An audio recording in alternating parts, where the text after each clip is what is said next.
எல்லாருக்கும் வணக்கங்க. இன்றைக்கி நம்ம பார்க்க போகிறது 7 விதமான சட்னி வீடியோங்க. ஒவ்வொரு சட்னியும் வேறு வேறு ஊர்லேருந்து அவங்களோட ஸ்டைலில் செஞ்சு போஸ்ட் பண்ணியிருக்கோம். எல்லா வீடியோவையும் பாருங்கள், சப்போர்ட் பண்ணுங்கள். எல்லாருக்கும் வணக்கங்க. இன்றைக்கி வீடியோவில் கொள்ளு வச்சு கார சட்னி செய்ய போகிறோம். அதுக்கு கொள்ளு 2 ஸ்பூன் எடுத்து வச்சுருக்கிறேன். இஞ்சி, வெங்காயம், தக்காளி, காஞ்ச மிளகா, அதுக்கப்புறம் நான் ஒரு சின்ன பீஸு தேங்காய் எடுத்து வச்சுருக்கேன். காஷ்மீர் மிளகாயும் கொஞ்சம் கருவேப்பிலையும் எடுத்து வச்சுருக்கேன். கொஞ்சம் எண்ணெயில் கொள்ளு நல்லா வதக்குனதும் நம்ம கட் பண்ணி வச்சுருக்க வெங்காயம், இஞ்சி, கருவேப்பிலை எல்லாத்தையும் போட்டு அது ஓரளவுக்கு வதங்கினதும் தக்காளி போட்டுட்டு நம்ம எடுத்து வச்சுருக்கிற காஞ்ச மிளகாயும் காஷ்மீர் மிளகாயும் போட்டு இது எல்லாத்தையும் நம்ம மீடியம் ஃப்ளேம்லேயே வச்சு மூடி போட்டு வதக்கணுன்னா எல்லாமே நல்லா டக்குன்னு குக் ஆயிருங்க. வதங்கினோடனே இது ஆறுனதுக்கப்புறம் நம்ம அரைச்சிட்டு இட்லி கூட தான் இன்றைக்கி சர்வ் பண்ண போகிறோங்க.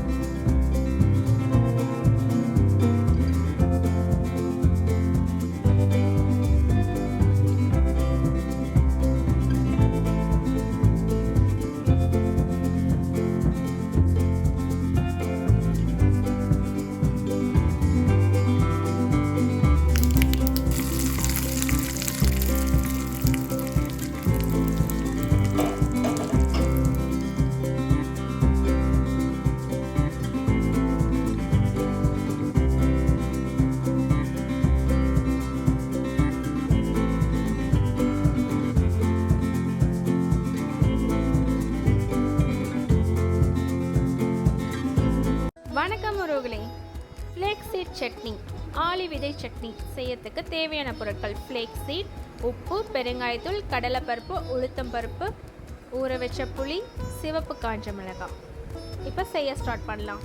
ஒரு கடாயை வச்சுக்கோங்க. அதில் நம்ம ஃப்ளேக்ஸ் சீடை போட்டு சிம்மில் வச்சு நல்லா வாசனை வர அளவு வறுத்து எடுக்கணும். ஃப்ளேக்ஸ் சீடு நல்லா வறுபட்டுச்சுன்னா இந்த மாதிரி வெடிக்க ஆரம்பிக்கும்.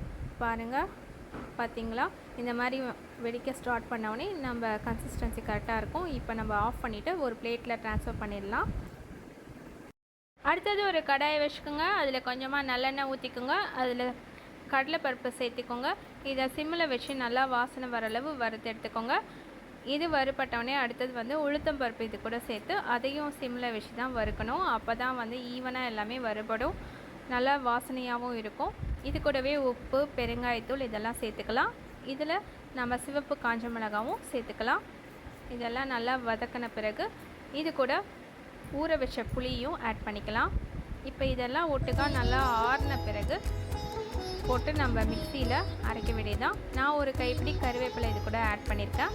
அவ்வளோதான், நம்மளோட ஃப்ளேக்ஸ் சீட் சட்னி, ஆளி விதை chutney ready. Omega 3 rich chutney ready. இதை தோசை, இட்லிக்கு வச்சு சாப்பிட்டு பாருங்கள். ரொம்ப ரொம்ப சூப்பராக இருக்குது. நன்றி உறவுகளே.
ஹாய் ஃப்ரெண்ட்ஸ், இன்றைக்கி நம்ம கொத்தமல்லி, புதினா, கருவேப்பிலை, டொமேட்டோ சட்னி எப்படி செய்யலான்னு பார்க்கலாம்.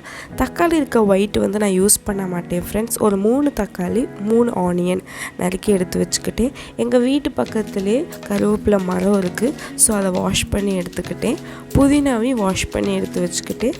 அப்புறம் கொத்தமல்லி, ஒரு 4 to 5 வர மிளகா நான் எடுத்து வச்சுக்கிட்டேன் ஃப்ரெண்ட்ஸ். ஸோ இதுக்கு இன்க்ரீடியன்ஸ் இவ்வளோ தான். ஸோ இப்போ நம்ம ஸ்டார்ட் பண்ணலாம். ஃபஸ்ட்டு அடுப்பை ஆன் பண்ணிவிட்டு ஒரு கடாயில் கொஞ்சோண்டு எண்ணெய் ஊற்றிக்கோங்க. எடுத்துக்கோங்க. எண்ணெய் நல்லா காஞ்ச உடனே நம்ம வரமிளகா ஒரு 4 to 5 எடுத்துருக்கோம்ல, அதை ஆட் பண்ணி நம்ம மெதுவாக லேசாக வரப்பட்டால் போதும். அப்புறம் அதே கடாயில் ஆனியன் சேர்த்து நல்லா ப்ரௌனிஷ் ஆகிற வரைக்கும் வதக்கி எடுத்துக்கோங்க. அப்புறம் 3 தக்காளி நறுக்கி எடுத்து வச்சுருக்கேன்ல, ஸோ அதையும் நம்ம இதில் ஆட் பண்ணிக்கலாம். இல்லை சட்னிக்கு தேவையான உப்பு இப்போயும் நம்ம ஆட் பண்ணிக்குவோம். எல்லாத்தையுமே நல்லா வதக்கி எடுத்து வச்சுக்கோங்க ஃப்ரெண்ட்ஸ். அப்புறம் நம்ம வாஷ் பண்ண கருவேப்பிலை, புதினா, அப்புறம் கொத்தமல்லி. புதினாலையும் கொத்தமல்லிலையும் அவ்வளோ பெனிஃபிட்ஸ் இருக்குது. ஸோ இதை நாங்களாம் இதை வீக்லி 3 வாட்டியாச்சும் இந்த சட்னி சாப்பிட்ருவோம். நீங்களும் ட்ரை பண்ணி பார்த்துட்டு கமெண்ட்ஸில் எப்படின்னு சொல்லுங்கள்.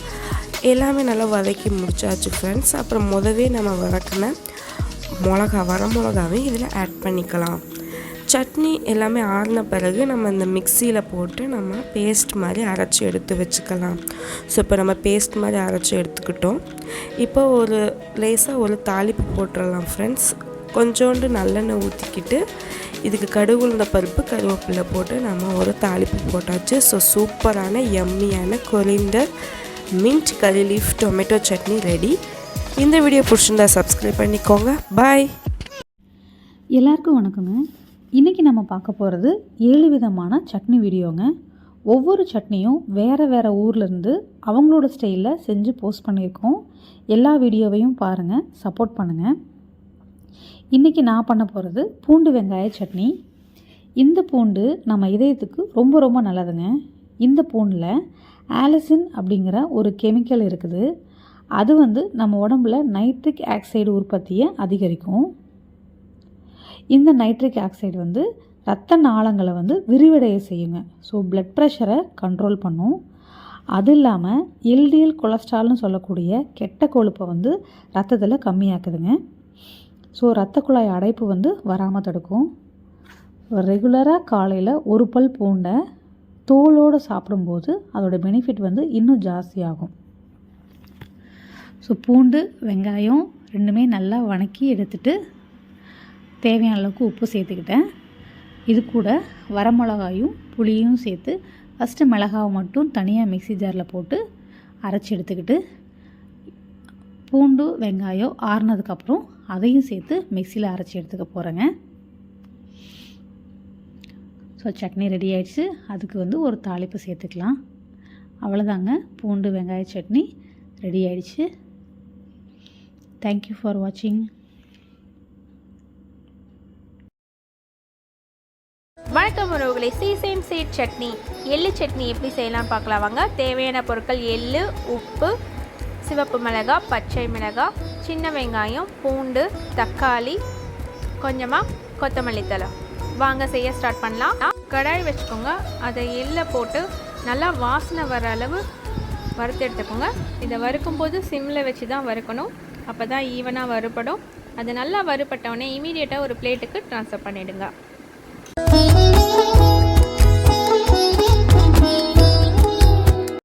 ஒரு பேன் வச்சுக்கோங்க. அதில் கொஞ்சமாக நல்லெண்ணெய் சேர்த்திக்கோங்க. அதில் சிவப்பு மிளகாய், பச்சை மிளகாய் சேர்த்திக்கோங்க. இது கூடவே சின்ன வெங்காயம், பூண்டு இதெல்லாமே சேர்த்திக்கோங்க. இதெல்லாம் சேர்த்து நல்லா வதக்கி எடுத்துக்கோங்க. ரொம்ப வதங்கணுன்ட்டு அவசியம் இல்லை. சட்னிக்கு ஒரு ஹாஃப் குக்குடாக இருந்தால் கூட போதும்.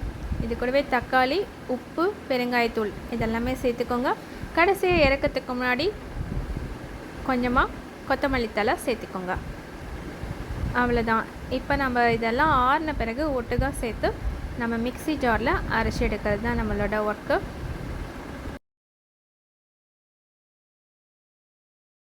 அவ்வளோதான், ஆறிடுச்சு. இப்போ நான் மிக்ஸி ஜாருக்கு ட்ரான்ஸ்ஃபர் பண்ணிட்டேன். அரைச்சி எடுத்தாச்சு. நமக்கு ஒரு ஹெல்த்தியான ஒரு டேஸ்டியான எள்ளு சட்னி ரெடி. இது இட்லி தோசை கூட வச்சு சாப்பிட்டு பாருங்கள். அவ்வளோ சூப்பராக இருக்கும். கண்டிப்பாக எல்லோரும் ட்ரை பண்ணி பாருங்கள். நன்றி உறவுகளே.